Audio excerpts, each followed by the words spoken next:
Calcutta high court ने पश्चिम बंगाल के बहुचर्चित संदेश खाली मामले की जांच सीबीआई को सौंप दी है। हाईकोर्ट ने अपने आदेश में कहा कि सीबीआई कोर्ट की निगरानी में जांच करेगी। मामले की अगली सुनवाई अब 2 मई को होगी। आपको बता दें कि संदेश खाली की महिलाओं ने तृणमूल कांग्रेस के नेताओं पर यौन उत्पीड़न और जबरन जमीन कब्जे का आरोप लगाया था। सुप्रीम कोर्ट ने पतंजलि के भ्रामक विज्ञापन मामले में बाबा रामदेव और बालकृष्ण के दूसरे माफीनामे को खारिज कर दिया है। बेंच ने पतंजलि से कहा कि आपने जानबूझकर कोर्ट के आदेश का उल्लंघन किया है, अब कार्रवाई के लिए तैयार रहें। छत्तीसगढ़ में रायपुर दुर्ग रोड पर बीती रात हुए बस हादसे में 12 लोगों की मौत हो गई। 15 लोग घायल हैं, जिनमें 10 की हालत गंभीर बताई जा रही है। बस में करीब 40 लोग सवार थे। बस कर्मचारियों को लेकर फैक्ट्री से रवाना हुई थी। इसी दौरान 50 फीट गहरी खाई में गिर गई। केडिया डिस्टिलरी में मृतकों ने आश्रितों को 10-10 लाख रुपए, एक सदस्य को नौकरी और घायलों के पूरे इलाज का खर्च उठाने की बात कही है। कलेक्टर ने हादसे की मजिस्ट्रेट जांच कराने के आदेश दिए हैं। आगामी लोकसभा चुनाव में बैतूल से बसपा प्रत्याशी अशोक भलावी के निधन के चलते तारीखों में बदलाव की घोषणा की गई है। बैतूल में दूसरे की जगह अब तीसरे चरण में मतदान होगा।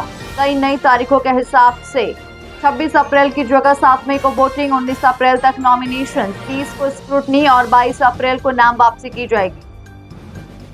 शराब नीति घोटाले में 21 मार्च को हुई मुख्यमंत्री अरविंद केजरीवाल की गिरफ्तारी को दिल्ली हाईकोर्ट ने मंगलवार को सही ठहराया था। इस फैसले के खिलाफ केजरीवाल सुप्रीम कोर्ट पहुंच गए थे।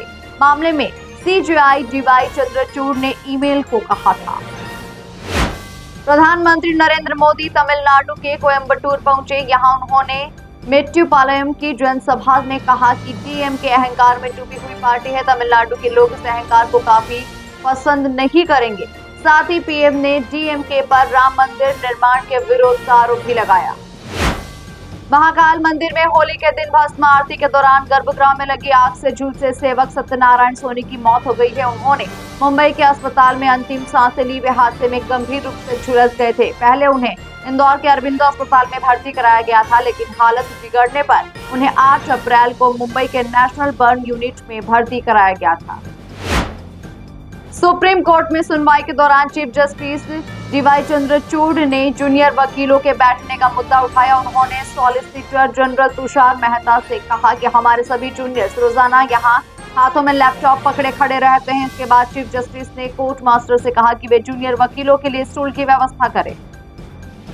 दिल्ली दंगों में आरोपी उमर खालिद को कोर्ट से बड़ा झटका लगा है। दिल्ली पुलिस ने जमानत याचिका का विरोध करते हुए कहा कि उमर ने साजिश के तहत सोशल मीडिया पर झूठा नैरेटिव फैलाया था। पुलिस की तरफ से स्पेशल पब्लिक प्रोसिक्यूटर ने कोर्ट में उमर की सोशल मीडिया चैट पेश करते हुए ये दलीलें दी थी। लोकसभा चुनाव में पहली बार भोपाल में कांग्रेस के बड़े नेताओं ने ज्वाइंट प्रेस कॉन्फ्रेंस की। राज्यसभा सांसद विवेक तन्खा ने कहा, देश में मानवीय अधिकारों का हनन हो रहा है, ये तानाशाही है। मैं ऐसे प्रजातंत्र में नहीं रहना चाहता। उत्तर प्रदेश के जनपद अलीगढ़ की कोतवाली सिविल लाइन क्षेत्र के रोशनी होटल में देर सुबह शॉर्ट सर्किट के चलते भयंकर आग लग गई। आसपास की दुकानें भी भीषण आग की चपेट में आ गई। दर्दनाक हादसे में झुलसकर एक व्यक्ति की मौत हो चुकी है।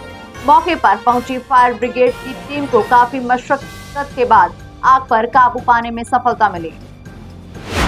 बदलते मौसम का कहर भोपाल की सड़कों पर देखा गया, जहां तेज आंधी तूफान की चपेट में आकर मोबाइल टावर जमीन पर धराशायी हो गया। ये पूरा मामला भोपाल के अटल पथ का है, जहां पर 30 से 40 किलोमीटर प्रति घंटे की रफ्तार से चली हवा में मोबाइल टावर जमीन पर गिर पड़ा।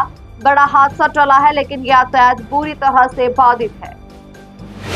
इंदौर में काले पड़े गेहूं के कारण किसानों का 30,000 क्विंटल से ज्यादा गेहूं सरकारी एजेंसी ने रिजेक्ट कर दिया है। सरकारी समिति ने इसकी खरीदी कर ली, लेकिन भारतीय खाद्य निगम ने इसे अमानक माना है। ऐसे में किसानों का भुगतान रुक गया है। बता दें कि एक दिन पहले 30% चमक विहीन गेहूं खरीद का आदेश आया था। इसमें काला दाना पर भी छूट नहीं दी गई है। इंदौर शहर में एक बार फिर से लव जिहाद का मामला सामने आया है। कनाड़िया थाना क्षेत्र में हिंदू महिला ने शिकायत दर्ज कराई कि उसकी शादी मुस्लिम समुदाय के सादिक नामक युवक से 16 वर्ष पहले हुई थी। दोनों के 4 बच्चे भी हैं। बीते 3 साल से दोनों अलग रह रहे थे। उसके बाद भी साजिद लगातार महिला के घर आता था और बच्चों और उसके साथ मारपीट करता था।